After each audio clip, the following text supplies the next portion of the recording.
Welcome to @घूंघट में ज्ञान। आज हम लोग ह्रस्वर और दीर्घ स्वर के बारे में जानेंगे और प्लुत स्वर के बारे में भी जानेंगे, जो प्लुत स्वर आपका हिंदी व्याकरण में नहीं बल्कि संस्कृत भाषा में आती है। So let's begin and watch this statement carefully and keep in mind कि जब हमने उच्चारण काल के आधार पर पुकारने में करते हैं तो वो प्लुत का, उस समय हम प्लुत स्वर बोलते हैं। तो ये एक्चुअली प्लुत स्वर नहीं होके हमने हिंदी भाषा में इसे प्लुत चिन्ह के नाम से लिया है। ठीक है, हिंदी भाषा में हमने इसको किसके नाम से लिया है? प्लुत चिन्ह के नाम से, जब हम विराम चिन्ह पढ़ते हैं वहां पे।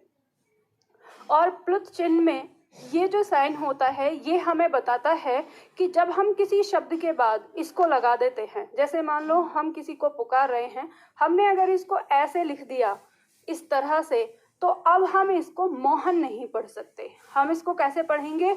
मोहन।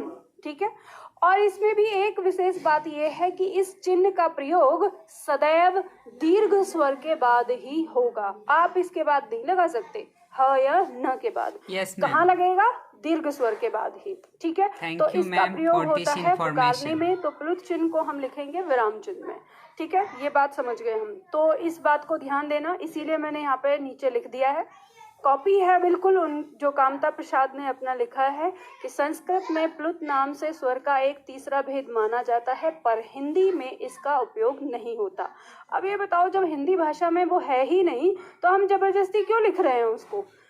आगे हिंदी भाषा में इसे प्लुत चिन्ह के नाम से पढ़ा जाता है। इसका प्रयोग किसी को पुकारने में किया जाता है और आपकी परीक्षा में जो प्रश्न आता है वो यही आता है। Thanks for watching this session.